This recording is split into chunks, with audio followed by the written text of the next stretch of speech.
আসসালামু আলাইকুম। শাপলার স্বপ্ন সবাইকে স্বাগতম।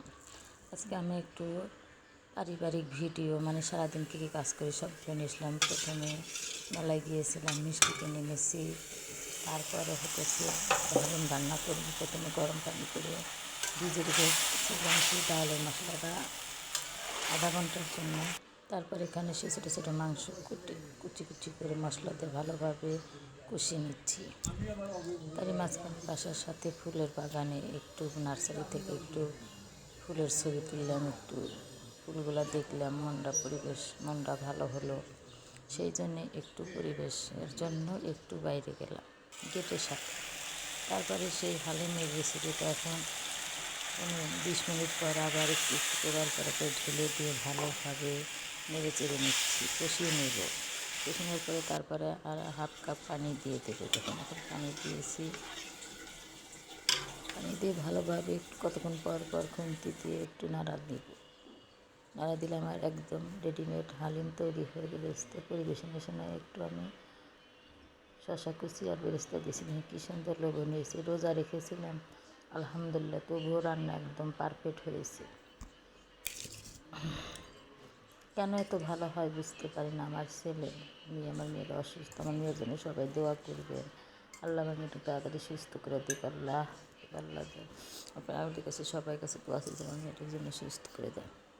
তারপরে হালিম পরিবেশনের করার পালা। শসা আর লেবু দিয়ে পরিবেশন করলাম। ছেলেকে দিলাম, ছেলের বাবাকে দিলাম। আমি ইফতারের সাথে একটু খেয়ে নিলাম।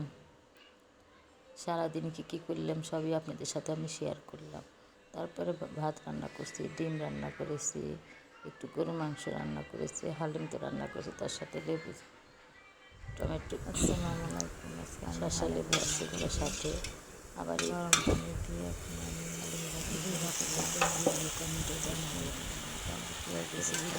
হয়েছে রেডিমেড হালিম বানানোটা একদম সহজ, একদম পারফেক্ট। ভালোভাবে কী বলবো, ছোটো বাচ্চা, ছোটো মেয়ে আমার অসুস্থ। সেজন্য রান্নাবাড়ির মনে ভালো লাগে না, কিছুই ভালো লাগতেছে না।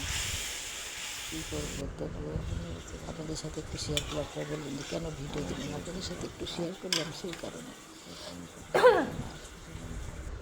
আমি অসুস্থ হয়ে গেছি,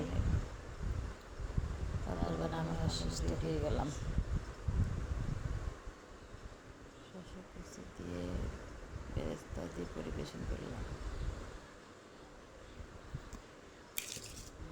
ছেলেও নিয়েছি, সেই মজা, সেই স্বাদ সুস্বাদু হয়েছে। একটা বাটিতে বেড়ে নিলাম।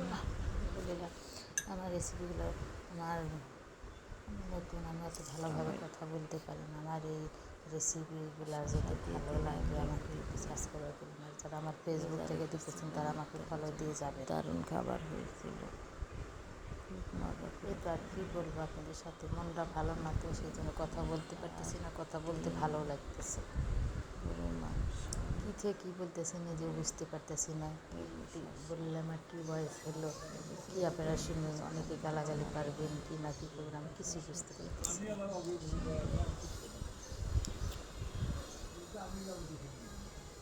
ফুলটা তো এত সুন্দর গাছে সবাই মানার, যদি ছিঁড়ে ফেলেন সে ফুলের কোনো দাম নেই। গাছে সুন্দর হাতে নিয়ে আসলে নষ্ট হয়ে যাবে। যারা ইউটিউব থেকে দেখছেন তারা সাবস্ক্রাইব করুন, যারা ফলো থাকুন।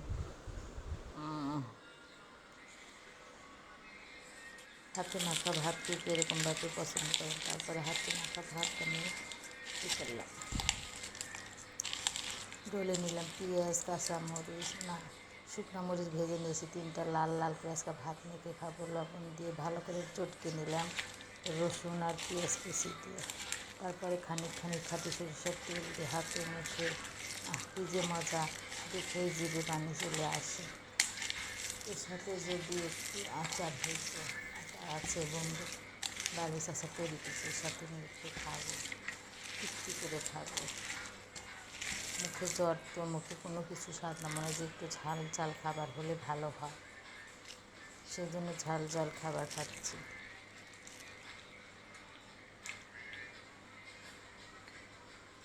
দেখেন এরকম কী সুন্দর হয়েছে। আমি তো কয়েকবার নলা তুলে খেয়ে নিলাম, 3-4 বার খেয়েছি।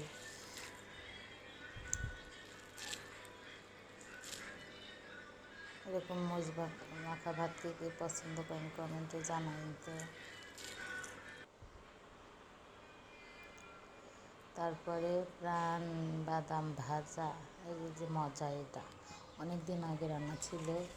আপনাদের ভাইয়ার কাপড়গুলো একটু ধুয়ে লুঙ্গি প্যান্ট শার্ট ধুয়ে দিলাম। তারপরে একটু কী করবো, গাছ থেকে শুকিয়ে গেছে ড্রাগন গাছগুলো, একটু পানি দিলাম। আমার মেয়ের ফুল গাছে পানি দিলাম। সবাই দোয়া করবেন আমার মেয়ে যেন তাড়াতাড়ি সুস্থ হয়। তারপরে একটু মাংস রান্না করছিলাম, সেটা একটু ভালোভাবে নেড়ে চেড়ে নিলাম। এটা কিন্তু এটা খাইতে সেই মজা লাগে, সেই পছন্দ করেন, আমি তো অনেক পছন্দ আর করি। এই গরুর সেই মজা রকটা লাগে খুব মাংস মজা। ভাতটা আমার।